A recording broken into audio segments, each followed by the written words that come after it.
जय भीम, जय मूल्यवासी, नमो बुद्धाय, जय जुहार। आज बाबा साहेब आंबेडकर पिता रामजी सकपाल 111तम स्मृति दिवस रे तांको भावपूर्ण श्रद्धांजलि अर्पण करुछि। और विषय रे एही छोट भिडियोटी आपण मानक पई ए समाज पई छोट वार्ता देवार प्रयास करिछि। आपण माने जानिछंती जे रामजी सकपाल बाबा साहेब आंबेडकर पिता थिले।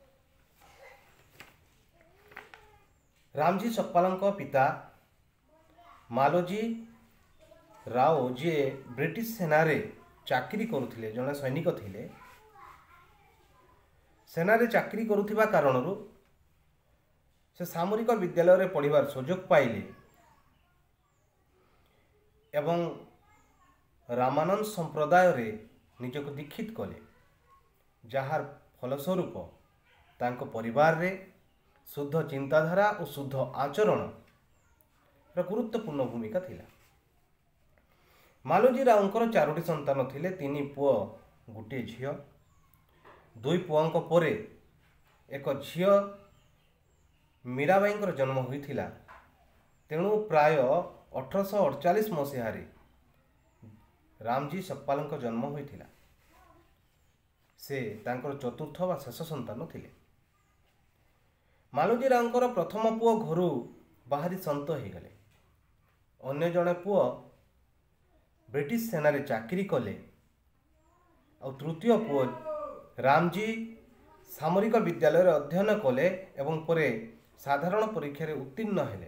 रामजी इंग्राजी अध्ययन करिवा समय प्राय 1866 मसीह 18 वर्ष बयस ब्रिटिश सरकार सेनाबाहिनी रे जोग देथिले। जेतेबेले रामजी को 19 वर्ष हैला, माता भीमाबाई को 13 वर्ष बयस होइथिला। सही समय उभयंकर विवाह होइथिला। भीमाबाईंकर बापा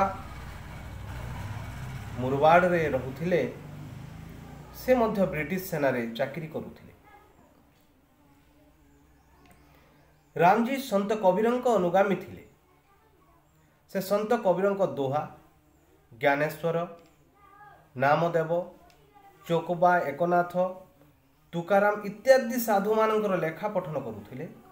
से प्रतिदिन ज्ञानेश्वरी पाठ करुथिले एवं सकाले श्रुति और भूपाल्य पाठ करुथिले। सेना रे जणे सैनिक थिला बेले से सामरिक विद्यालय रे इंग्राजी शिक्षा आरंभ करथिले एवं इंग्राजी भाषा रे बहुत भल ज्ञान हासिल करथिले। फलस्वरूप से मैट्रिकुलेशन पास करि परिथिले।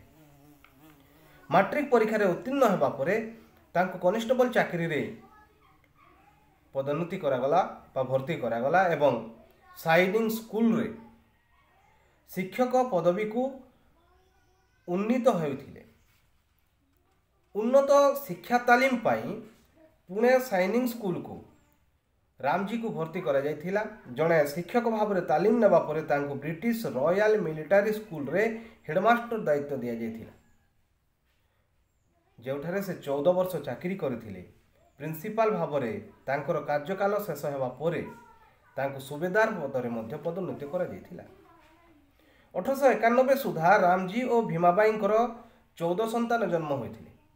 सेमानंक मध्यरु गंगा, रामा, मंजुला, तुलसा एमती झियो माने आ पुओ मानंक मध्यरे बलराम, आनंदराव, भीमराव जीवित थिले। बाबा साहेब आंबेडकर बा भीमराव आंबेडकर तांकर शेष व 14तम संतान थिले। 1888 मसीह जो प्लाटून रे रामजी चाकरी करुथिले मध्य प्रदेश रो महू जिले रे से सामरिक छाउनी को आसीथिले। सेठारे सुबेदार रामजी साधारण विद्यालय प्रधान शिक्षक पद पाइले। से ही समय मध्य एप्रिल 14, 1891 रे बाबा साहेब आंबेडकर सेना छाउनी रे जन्मग्रहण करथिले, जहाको वर्तमान डॉक्टर आंबेडकर नगर भावे कहा जाउछि।